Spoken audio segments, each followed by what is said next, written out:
principalmente por la ruptura o erosión de la placa aterosclerótica inestable en una arteria coronaria. Entonces, como ustedes ven y como ustedes ya saben, estos ateromas que hemos visto que son formados por las grasas, en algún momento, sobre todo en los lugares donde hay bifurcación de las arterias, ustedes pueden ver cómo hacen esto, ¿no? Forman un acúmulo inestable de lípidos, un proceso inflamatorio, y ese acúmulo puede romperse, erosionarse, exponer su contenido al torrente sanguíneo y desprenderse, ¿no? Puede desprenderse e ir a taponar las arterias coronarias, pero no solo las arterias coronarias, pueden ir a taponar vasos pulmonares, vasos cerebrales, en fin. Entonces, el problema es ese, ¿no? Miren cómo hay una pequeña ruptura, una erosión de estas placas de ateromas, se acumulan lípidos, se produce un proceso inflamatorio y esta pequeña placa pues puede desprenderse, ¿no? O en su defecto puede obstruir ese vaso sanguíneo, desprenderse e ir hacia otro lado. Nosotros clasificamos el síndrome coronario agudo con elevación de la onda ST, como ustedes están viendo aquí, sin elevación de la onda ST, porque como ustedes saben, nosotros los médicos, cuando recibimos un paciente en la emergencia, lo primero que debemos hacer para diagnosticar si hay un infarto es el electrocardiograma. Y en el electrocardiograma nosotros vamos a tener dos problemas. Se nos eleva el ST, ¿sí? O no hay elevación del ST, que es uno de los componentes más importantes del infarto. Obviamente que hay otros componentes que vamos a ir viendo, pero en la emergencia, como tenemos poco tiempo, tenemos que sacar un electrocardiograma. Entonces, bien, nosotros clasificamos el síndrome coronario agudo con elevación del segmento ST, como ustedes están viendo acá, sin elevación del segmento ST, como ustedes están viendo acá. ¿Ok? ¿Cuáles son las causas de estos síndromes coronarios agudos? La arteriopatía coronaria obstructiva aterosclerótica, los ateromas que hemos ido viendo en las últimas clases. La arteriopatía coronaria no aterosclerótica, afecciones adquiridas de las arterias coronarias, trastornos hereditarios que también pueden pasar, ¿no? Entre los trastornos hereditarios están los defectos, sobre todo, de los vasos sanguíneos, ¿no? Entonces, bien, ¿qué significa un infarto entonces? Un síndrome coronario agudo. Puede ser una angina inestable, puede ser un infarto con la no elevación del segmento T, y puede ser un infarto. La puerta estaba cerrada, no la dejes abierta. Y puede ser un infarto con ST. Representa una oclusión total de una arteria coronaria. ¿Ya? Miren ustedes, se han clasificado los síndromes coronarios agudos en varias fases o clases, como ustedes están viendo. Clase 1 de síndrome coronario agudo. ¿Cuál es el significado? Pues que hay clara evidencia de un beneficio en el paciente. Clase 2A, beneficio probable con mayor riesgo. ¿Sí? Es razonable usar medicación. Clase B, 2B, beneficio posible, menos seguro, puede considerarse. Y clase 3, no recomendado o puede causar. Entonces, cada clase de estas clasificaciones que ustedes están viendo están de acuerdo al tratamiento que los médicos podríamos instaurar en un síndrome coronario agudo. Como ustedes ven, hay varias clases que entran dentro del rango de poder hacer algo en ese paciente. Pero si el paciente ha pasado muchas horas, mucho tiempo con su infarto, probablemente se convierta en clase 3 y no sea recomendado hacer un cateterismo, por ejemplo, ¿no? En la patogenia tiene que influir el consumo de oxígeno miocárdico, que está elevado, y el aporte de oxígeno coronario, que está disminuido. Entonces, como ustedes están viendo, hay un desequilibrio cuando hablamos de síndrome coronario agudo entre el consumo de oxígeno del miocardio y el aporte de oxígeno coronario. Hay un desequilibrio. Vean ustedes cómo el consumo de oxígeno del miocardio se va a elevar y cómo el aporte de oxígeno del coronario va a disminuir. Este desequilibrio entre estos dos elementos importantes produce una isquemia miocárdica. Y la isquemia miocárdica, nosotros los médicos podemos diagnosticarlas clínicamente, eléctricamente, con el electrocardiograma.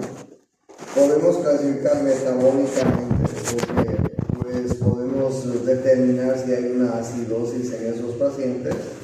Y además podemos tener variaciones contráctiles en el corazón. Entonces, miren ustedes la isquemia miocárdica. Desde el punto de vista médico, podemos diagnosticarla desde varios enfoques, ¿no? Clínico es importante, eléctrico, metabólico,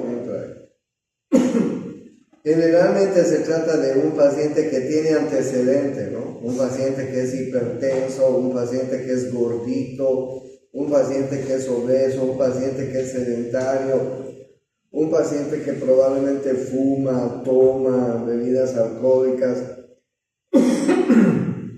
y de que de pronto llega a la emergencia con un dolor intenso en el precordio. No se olviden que el dolor en el precordio es como una puñalada, así refieren los que han tenido el infarto.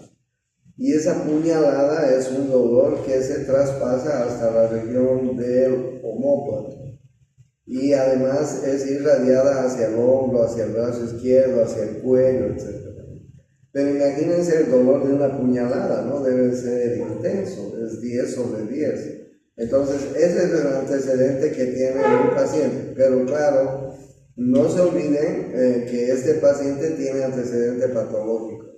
A veces no lo conocemos, pero ¿no? Y llega a la emergencia, entonces lo que tenemos que hacer es rápidamente investigar si es hipertenso, fundamentalmente, porque la hipertensión está ligada al infarto también, ¿no? Hasta ahora hemos ido viendo que la parte de los lípidos, pero también no se olviden de la hipertensión, ¿no? Los pacientes son hipertensos y no hacen tratamiento,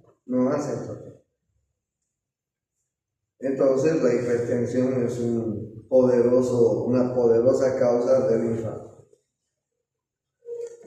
El consumo de oxígeno del miocárdico está alterado, como les dije, ¿no? El consumo de oxígeno miocárdico está alterado, hay una elevación del consumo de oxígeno miocárdico y no se olviden que el aporte de oxígeno coronario ha disminuido.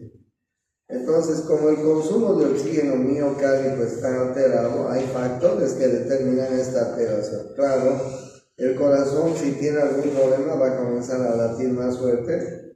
Hay una taquicardia, va a tener problemas en la contractilidad, porque imagínense que hay una parte de la pared ventricular, derecha, izquierda, sobre todo izquierda, que comience a infartarse. Ese corazón no va a comenzar a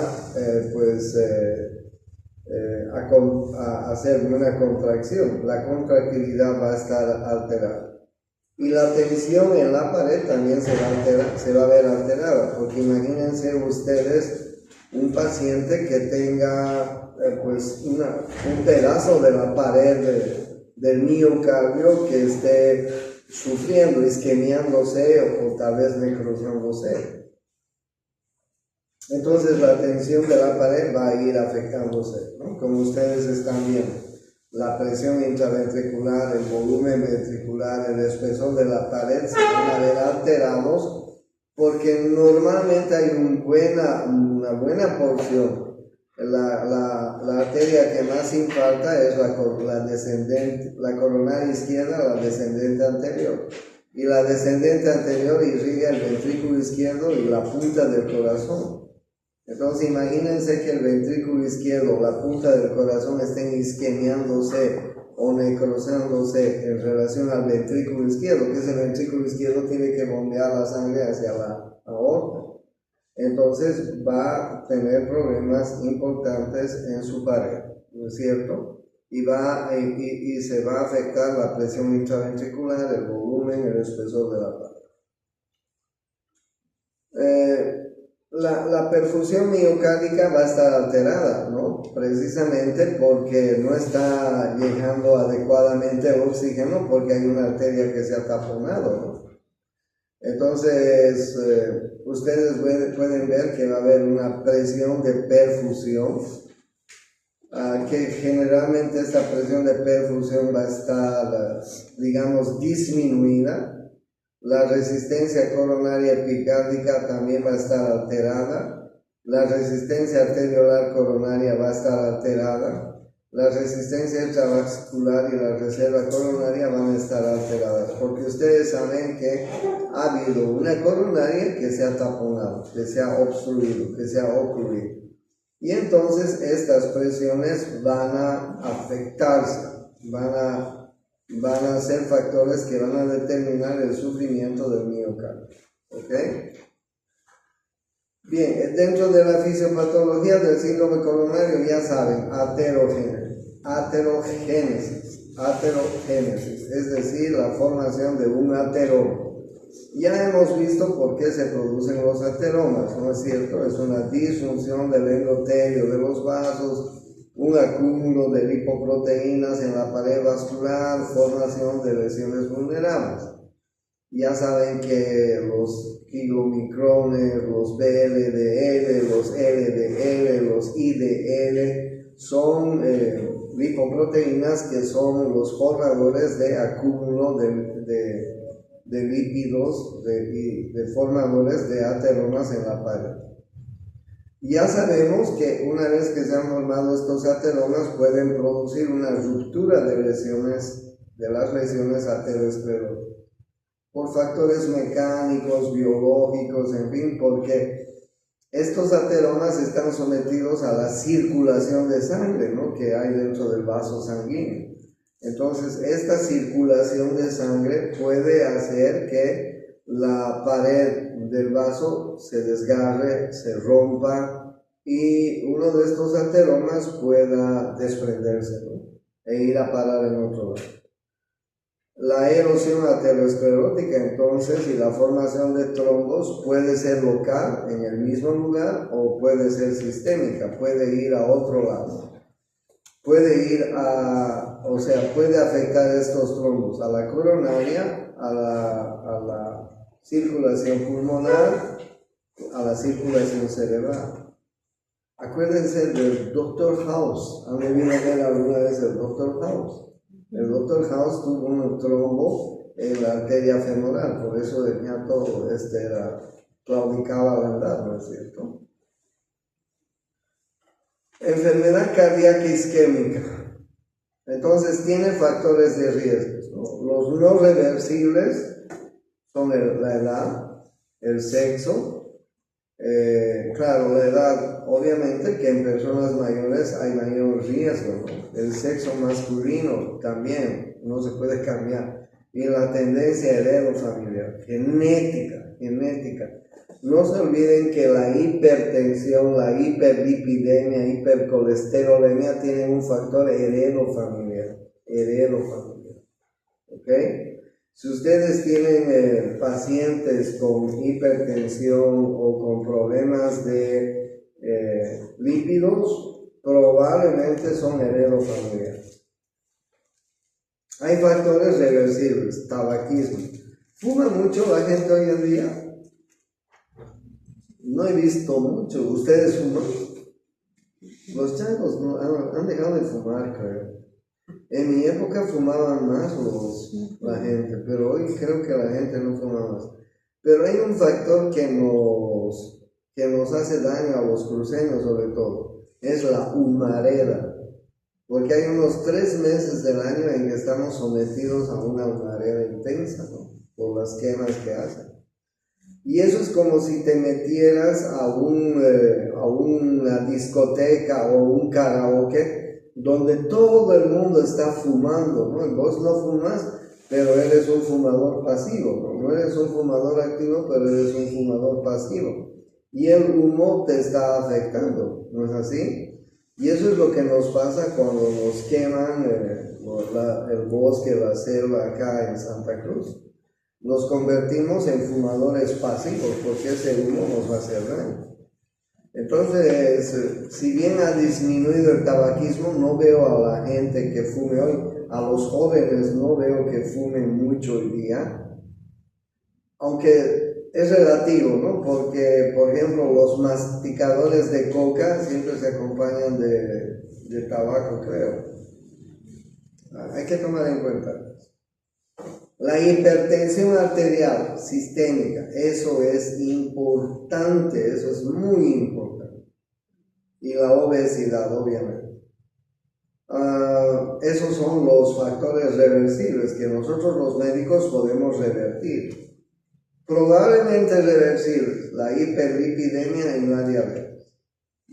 Claro, la hiperlipidemia nosotros podemos revertir cambiando de dieta, usando algún medicamento para disminuir las grasas en la sangre si hay gente que tiene elevadas las grasas, ¿no? Y por supuesto a los diabéticos, ¿no? Los diabéticos hay que controlarlos, pero el problema es que los diabéticos son totalmente indisciplinados. El diabético no... Es muy difícil al diabético decirle que haga un tratamiento adecuado. Hablo de la gente común, de la gente en general. Dile a la gente en general que haga dieta, que tome su medicamento cada día. No lo hace, no lo va a hacer. Y se acostumbran a vivir con niveles de azúcar elevados. El otro día me encontré con un amigo diabético. ¿Cómo está tu azúcar? Le digo, bien hermano, me dice, está en 120, 130, siempre me mido, me dice. 120, 130, ¿es alto? Sí, es alto. Es alto. Él vive bien. Bueno, ¿qué le vamos a hacer? No entiende. Y otros factores, miren, el sedentarismo y el estrés. ¿Ya? Entonces, esos factores son muy importantes para nosotros los médicos. Hay factores que los podemos cambiar, la mayoría de ellos los podemos cambiar. Claro, hay factores que no, la edad, el sexo masculino y la tendencia genética no. Pero igual, ¿no? Yo, por ejemplo, tengo una tendencia heredofamiliar a ser hipertenso. Mi padre era hipertenso, mi abuela era hipertenso, mis tíos eran hipertensos. Yo soy hipertenso desde los 40 años, pero todas las mañanas y todas las noches me tomo la presión arterial. No dejo que suba mi presión arterial. O sea, mi presión arterial no es problema para mí. Pero claro, yo soy médico y yo tengo mi tensiómetro y yo me controlo y yo sé los peligros de que tener una presión alta. Pero la gente común sabe eso, no sabe. ¿Entiendes? Eso lo dice muy importante. Podemos controlar la presión. Entonces ustedes ya saben que en el vaso, en el endotelio del vaso hay un acúmulo de lipoproteínas que ya hemos ido viendo en las anteriores clases. Este acúmulo de lipoproteínas van a formar los ateromas. Ahí están viendo entonces la adhesión de plaquetas, un proceso inflamatorio. Se liberan mediadores proinflamatorios alrededor de esta lesión que hay en el endotelio, se acumulan una serie de elementos que luego van a formar placas de ateroma, ¿no? Entonces, miren ustedes, las trombosis pueden ser de esta manera, ¿no? Una trombosis puede evolucionar a una trombosis superficial con erosión endotelial, una trombosis profunda con ruptura de placa, ¿no? Ahí ustedes están viendo la luz del vaso y la formación de estas placas que hemos ido viendo, de ateroto, ¿no? Claro, puede haber esto y puede haber este otro, como ustedes pueden darse cuenta. Entonces, bien, miren ustedes cómo está formado un ateroma con una serie de elementos, ¿no? Hay un trombo de la zona de transición que tiene fibrina, plaquetas en su superficie. Hay un trombo intraplaca que está formado por plaquetas, glóbulos rojos, fibrina. Hay un trombo intraluminal que está formado por fibrina, glóbulos rojos, plaquetas, en fin. Entonces, fíjense cómo se puede obstruir un vaso sanguíneo, ¿no? Entonces, bien, hay factores de progresión del trombo posterior a la ruptura. ¿Sí? Ustedes pueden ver. Si hay alto flujo local, pues el trombo intraplaca va a disminuir. Grandes desgarros, extrusión de líquidos, estenosis severa, bajo flujo. Si hay un desgarro pequeño que cicatriza rápidamente, el trombo de transición intramural va a disminuir. Hay un espasmo coronario, altos niveles de fibrinógeno y nivel 2 del tipo 1. Y finalmente puede haber un trombo oclusivo con lisis natural elevada, plaquetas reactivas. Entonces miren ustedes cómo va el trombo va progresando hasta ocluir una arteria. ¿Se dan cuenta? Y ustedes pueden ver el peligro, ¿no? Menor número de células musculares lisas, tienen una cubierta delgada, núcleos lipídicos grandes, mayor cantidad de macrófagos. Esto va a producir una reacción inflamatoria intensa, ¿ya? Factores de riesgo trombógenos. Hay factores locales y factores sistémicos, como ustedes están viendo. ¿Cuáles son los factores locales? El grado de ruptura de la placa, el grado de estenosis, el sustrato tisular, que generalmente son placas ricas en lípidos, la vasoconstricción que produce en un vaso. ¿Y cuáles son los factores sistémicos? Pues el colesterol, las lipoproteínas están elevados. Cuando hay estos elementos que son los que van a ser la causa de una trombogénesis, pues las catecolaminas van a estar elevadas. Hay un fibrinógeno también alterado, hay una activación plaquetaria y a veces eso se complica con infecciones, ¿no? Infecciones que ustedes pueden ver, pueden ser por diferentes microorganismos. Bien, ¿cuáles son las manifestaciones en miocardio cuando hay una enfermedad cardíaca isquémica?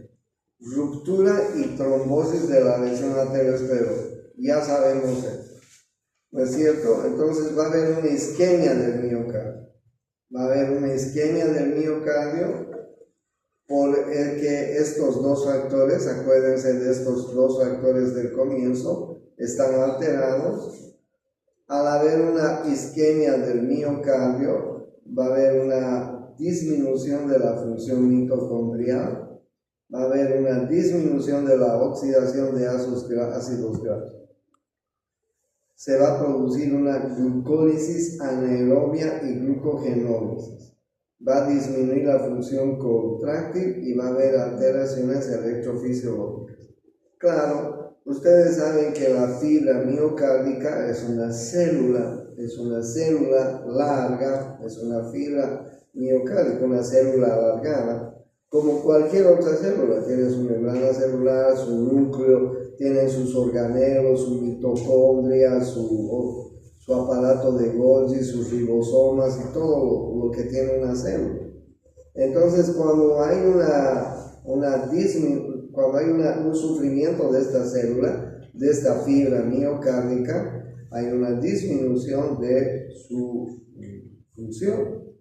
Por eso disminuye la función mitocondrial. Ustedes saben que la mitocondria es el principal organelo que le da energía a una célula.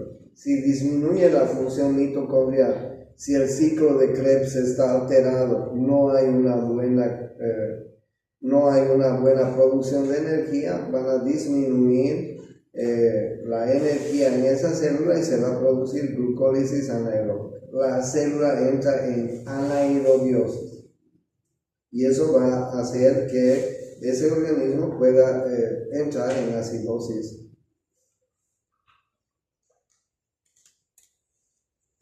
Bien, entonces hay manifestaciones, ¿no? Hay manifestaciones, como ustedes están viendo, diferentes tipos de manifestaciones que nosotros vamos a ir viendo en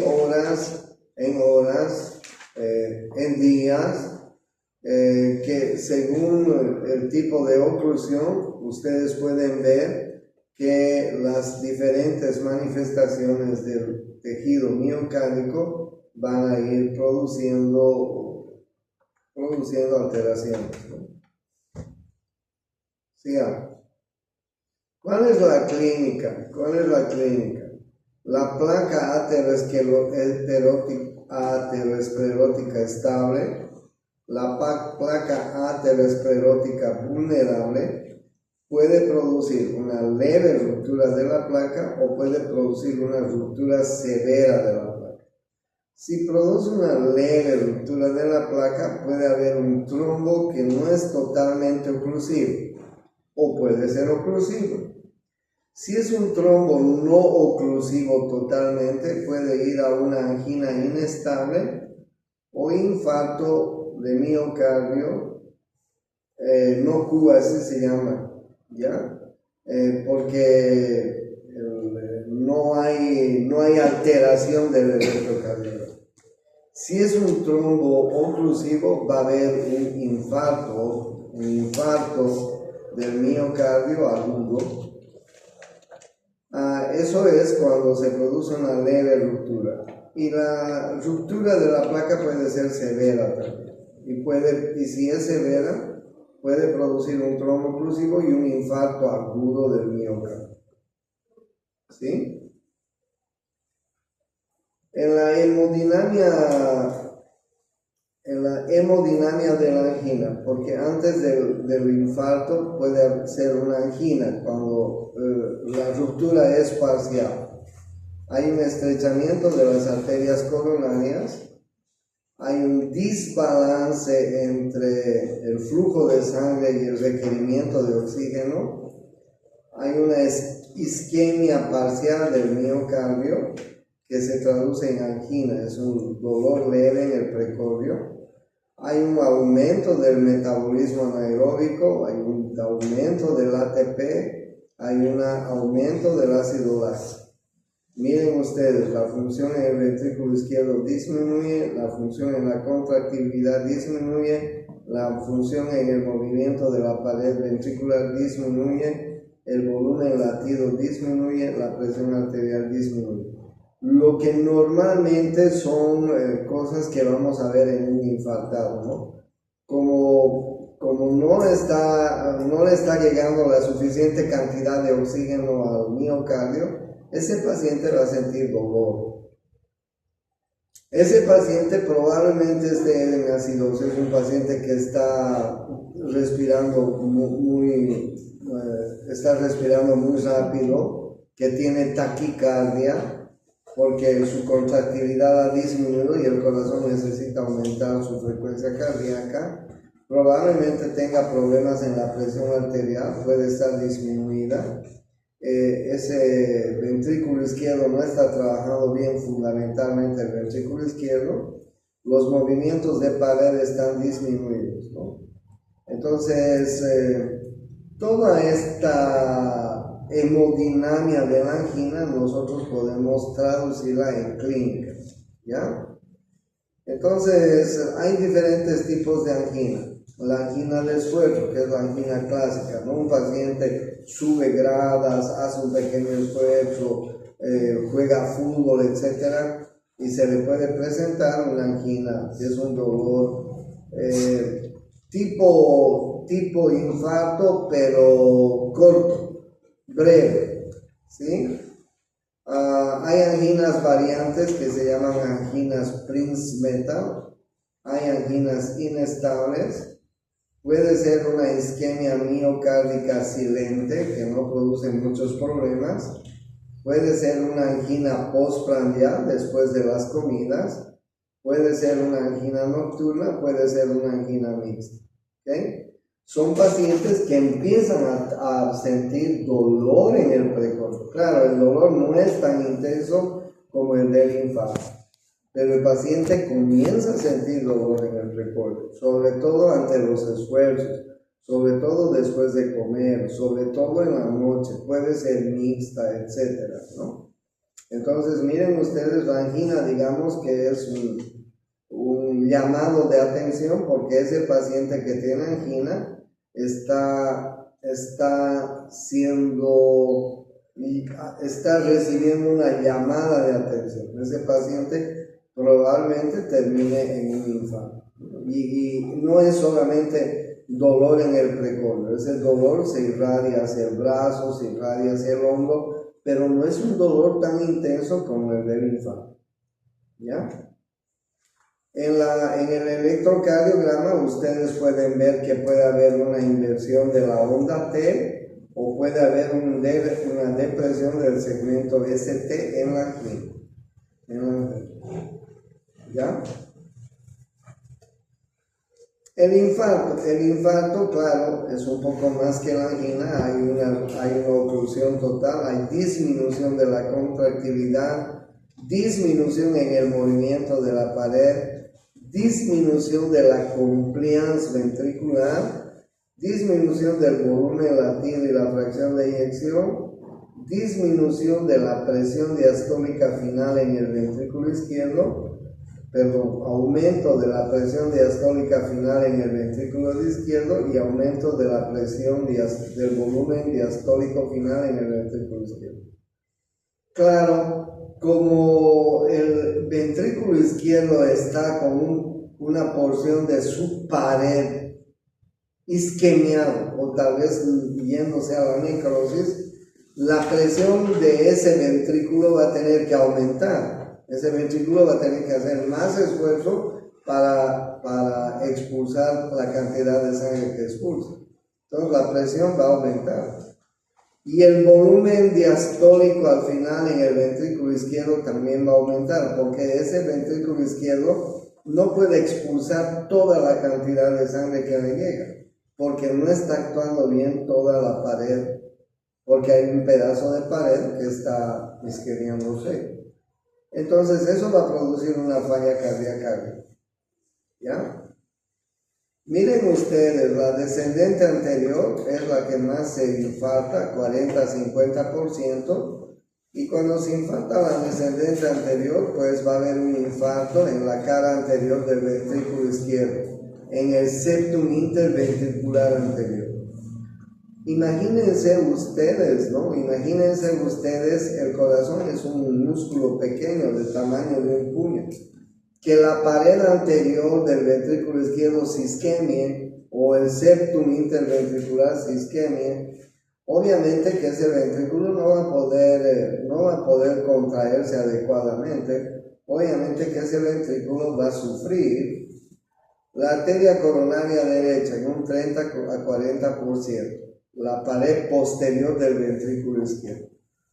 Y cuando se produce este infarto, porque ustedes saben que la coronaria derecha y la descendente posterior irriga la pared posterior inferior del corazón, la cara diafragmática del corazón, si se acuerdan de anatomía.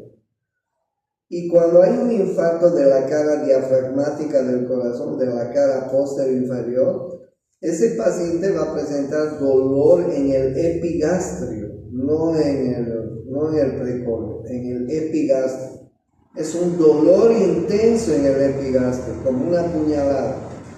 Y ese dolor intenso se acompaña además de náuseas y de vómitos junto con pues alteraciones en el estado de salud general. Pero a veces nos confunde a los médicos. Los médicos podemos confundirnos con un problema gastrointestinal. Claro, es lógico, ¿no? Si viene un paciente con dolor en el epigastro, es un dolor agudo, náuseas y vómitos, es posible que tú pienses que es una úlcera perforada, que es una gastritis aguda, que es una gastritis erosiva, en fin, es normal pensar en eso. Dolor en el epigastrio, ¿no es así? Pero por eso es que tienen que ver los antecedentes siempre, porque el dolor, el infarto de la coronaria derecha y el dolor es muy parecido a un problema digestivo, gastrointestinal. Por eso es que tienen que tomar muy en cuenta que en el 30-40% de los casos puede ser la descendente posterior. Y ese infarto es muy parecido al de un problema gastrointestinal, digestivo. Y en menos porcentaje en la circunfleja izquierda que va a producir infarto de la pared lateral. Ustedes saben que el corazón tiene una cara anterior, una cara posterior o diafragmática y una cara lateral izquierda, si se acuerdan de anatomía. Y entonces los mayores casos de infarto es de la descendente anterior. La descendente anterior es coronaria izquierda. No se olvide. Coronaria izquierda tiene dos ramas, la descendente anterior y la circunfleja. ¿Ok? Entonces, bien, ya saben ustedes, por eso es que nosotros podemos decir con mucha frecuencia que el infarto agudo del corazón es un dolor precordial intenso como empuñalada, si hay afectación de la descendente anterior. Pero si hay afectación de la descendente posterior, ya no es tan precordial, ya es epigástrico, porque el corazón descansa sobre el diafragma. No se olviden eso. ¿Cuáles son las manifestaciones clínicas? Hay una frecuencia cardíaca elevada, obviamente, ¿no? Si el corazón no tiene una porción de su pared bien irrigada, tiene que aumentar su trabajo. La frecuencia cardíaca está elevada, la presión arterial se eleva, hay un dolor opresivo precordial de leve a severo irradiado a miembro superior izquierdo, muerte súbita. Muerte súbita. Miren cuánta gente tiene muerte súbita, es importante, ¿no? Disnea, a veces dinesio súbito, reacción vagotónica, bradicardia, presión arterial disminuida. Podría haber también al contrario, ¿no? Que no hay taquicardia, sino hay bradicardia y que no está la presión aumentada, sino disminuida. Obviamente que va a haber arritmias, porque el corazón ya no tiene todo el músculo trabajando normalmente. Imagínense si el corazón trabaja al 100% cuando está bien irrigado. Imagínense que el 30-40% se haya afectado. Obviamente que va a haber arritmias, ¿no? El paciente tiene diaforesis, una sudoración intensa, náuseas, vómitos, ¿sí? Puede haber insuficiencia cardíaca izquierda, insuficiencia cardíaca derecha o shock cardíaco. Esas son las manifestaciones clínicas. Por eso es que en la habilidad del médico que recibe un paciente está el buen pronóstico del paciente. Si nosotros diagnosticamos un infarto rápidamente ese paciente puede ser tratado por el cardiólogo intervencionista, ¿no es así? Rápidamente se llama al cardiólogo intervencionista, rápidamente se programa un cateterismo, rápidamente se hace un cateterismo, rápidamente se pone un stent y rápidamente se salva a ese paciente. Pero si no hacemos el diagnóstico apropiado, imagínense, ¿cuántas horas puede estar ese músculo sin recibir sangre adecuadamente? 2, 3, A las 4 horas ya va a estar necrosado. Entonces, bien, signos de isquemia, ¿no? Les decía, este es un signo clásico de angina, de lesión, un supradesnivel del segmento ST.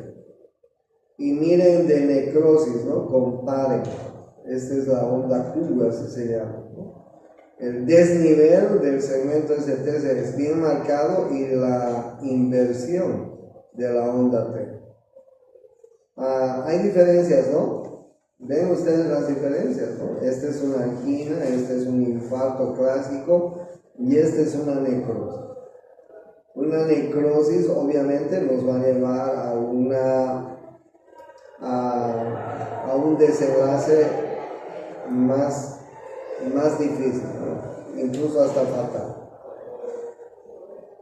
Es muy importante en los médicos pedir, cuando nosotros sospechamos de un infarto, el diagnóstico enzimático, como ustedes están viendo, la mioglobina, la CK, la creatinquinasa, ¿no? La CKMB, LDH, la troponina. Este cuadro es interesante porque miren ustedes, les están mostrando las horas desde el inicio y los límites en los que puede elevarse, ¿no? Miren inmediatamente qué enzimas se pueden elevar, ¿no? Inmediatamente la mioglobina. Digamos a las pocas horas la CK total, ¿sí? La CKMB. Miren la troponina también se puede elevar. Aquí tenemos un cuadro. La mioglobina es un marcador importante. No es específico cardíaco, pero nos sirve para el diagnóstico. Tiempo en que se eleva, de 1 a 3 horas. Duración de la elevación en horas o días, de 12 a 24. Por eso es que muchas veces los médicos, cuando estoy en el examen de grado, dicen, hay que pedir electrocardiograma, hay que hacer electro y hay que pedir enzimas. Pero ustedes miren las enzimas, no se elevan inmediatamente al infarto. Vean ustedes. La CK total, la creatinquinasa, no es específico, pero sirve. Se eleva, tiempo en que se eleva, 4 a 8 horas. Y la duración, 36. Sí, nos sirve para ver la evolución del cuadro, ¿no es cierto? Porque si estamos haciendo un buen tratamiento, claro, esto va a ir disminuyendo. Si estamos haciendo un mal tratamiento, va a ir aumentando. Sepan eso. Por eso hay que ir pidiendo cada 6 horas a veces estos marcadores. La CKMB tiene especificidad cardíaca, sube a las 3 a 4 horas y se mantiene entre 24 a 36. Y ahí ustedes tienen otros subtipos, ¿no? De mioglobina. La troponina es importante. La troponina T, la troponina I, miren ustedes, se eleva entre las 3 a 4 horas, se mantiene 10 a 14. Son específicos para que nosotros podamos diagnosticar un infarto. Claro que no sube inmediatamente, o sea que no se vayan a confundir tampoco. Si pides inmediatamente el dolor que está apareciendo, probablemente no estén alterados. No te confundas. Eso no quiere decir que no sea un infarto. ¿Ok? Claro, si pides a las 2 horas, ya vas a comenzar a ver que están elevados. Y eso te va a verificar.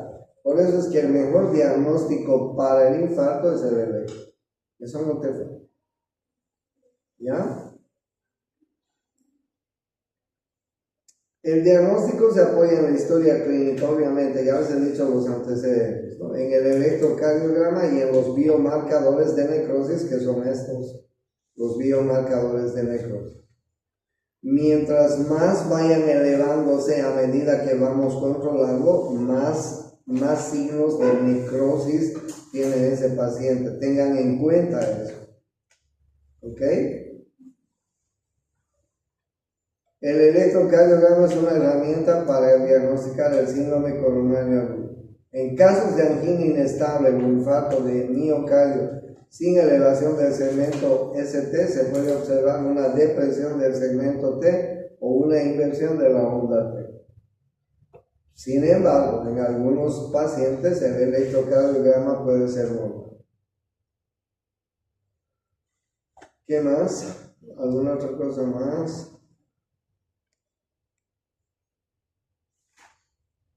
La definición universal del infarto distingue 5 tipos de infartos según su causa. El tipo 1, que es el más frecuente y el que aborda esta guía, se debe a la ruptura o erosión de una placa aterosclerótica que genera trombosis. El tipo 2 se produce por un desbalance entre el aporte y la demanda de oxígeno sin trombo. El tipo 3 es un infarto fatal en el que no se alcanza a confirmar el diagnóstico con biomarcadores. Los tipos 4 y 5 están relacionados, el 4 con angioplastías, el 5 con cirugía bypass. Bueno, no tiene mucho interés para nosotros. ¿Cuáles son las complicaciones del infarto? Las disritmias cardíacas. Obviamente que el infarto va a producir una disritmia. Puede producir una insuficiencia cardíaca aguda o crónica y shock cardíaco. Puede producirse un tromboembolismo, y ese tromboembolismo no solamente puede ir al corazón, puede ir a los pulmones, puede ir al cerebro, puede ir a cualquier arteria en el cuerpo. Puede producir una pericarditis, puede producir una ruptura del miocardio, puede producir un aneurisma ventricular. Esas son las complicaciones del infarto. ¿Ok? Complicaciones del infarto: arritmias provocadas por isquemia tisular, hipoxemia, alteraciones del simpático y parasimpático, lactoacidosis, anormalidades hemodinámicas, toxicidad a drogas, alteraciones electrolíticas. ¿Ok? Junto con el infarto va a haber arritmias cardíacas que pueden estar provocadas por cualquiera de estos factores que acompañan al infarto.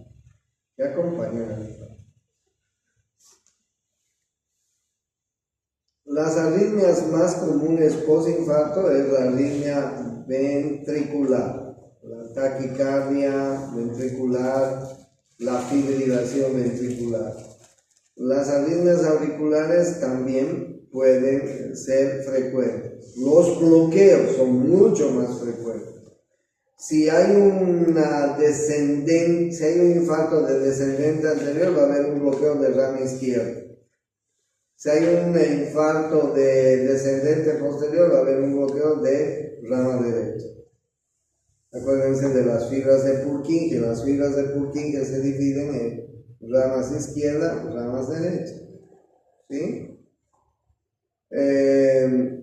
Si hay un infarto de la coronaria derecha, la arteria coronaria derecha irriga el nódulo sinusal, el marcapaso cardíaco. No se olviden eso. La coronaria derecha irriga el marcapaso. Si hay un infarto de coronaria derecha, va a haber una alteración en el marcapaso, en el nódulo sinusal. Y eso va a producir un taquicardia o bradicardia sinusal. Si hay taquicardia o bradicardia sinusal, es probable que sea un infarto de coronaria derecha.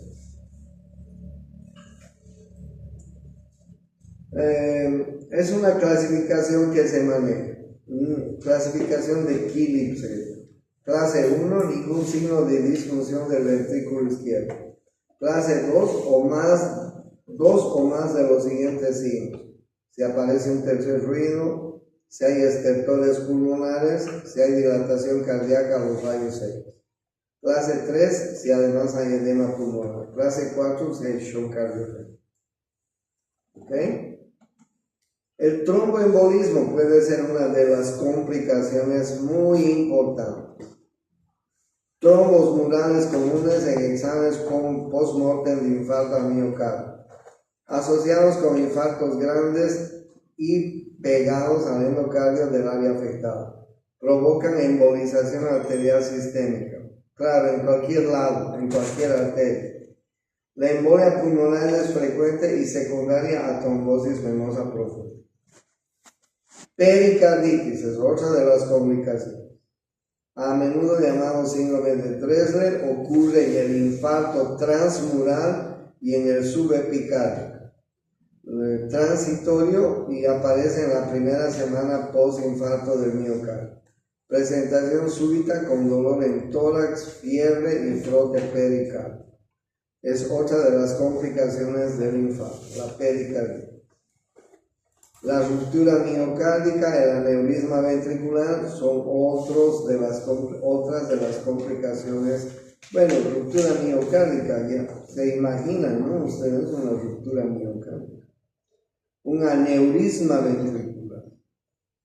Tuve una vez un paciente que tuvo un infarto, le dio una complicación, un aneurisma en la aorta, en el callado. Cuando le diagnosticamos, unas 2 horas después, pues no fue fácil diagnosticarle que el callado estaba con un aneurisma, lo metimos al quirófano y en el quirófano reventó la aorta. Murió, pues. Murió, imagínense que reviente la aorta sangrando masivo, se va en 30 segundos toda la sangre, ¿qué puedes hacer? Entonces, son complicaciones importantes. ¿Ya? Bien.